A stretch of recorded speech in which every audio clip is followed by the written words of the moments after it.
সকাল সন্ধ্যার আকস্মিক বিপদ থেকে বাঁচার দোয়া। যে ব্যক্তি সকাল ও সন্ধ্যায় এ দোয়া 3 বার পড়বে তাকে আকস্মিক কোনো বিপদ তাকে আক্রান্ত করবে না।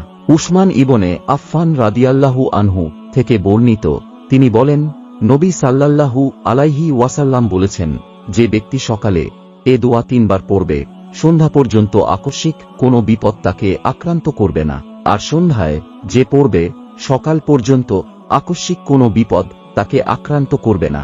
দোয়াটি হল, বিসমিল্লাহিল্লাযী লা ইয়াদুররু মা ইসমিহি শাইউন ফিল আরদি ওয়ালা ফিস সামাই ওয়া হুয়াস সামিউল আলীম।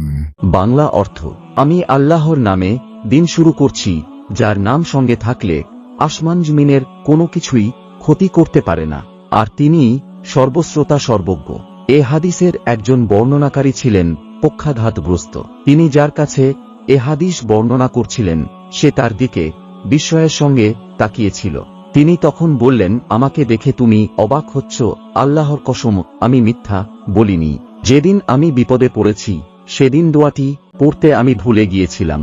হাদিস সুনানে আবু দাউদ, হাদিস নং 5088। এটা একটি ইসলামিক চ্যানেল, এখানে ইসলামিক ভিডিও পাবেন। ইসলামিক ভিডিও পেতে সাবস্ক্রাইব করুন। ধন্যবাদ আপনাকে উৎসাহিত করার জন্য।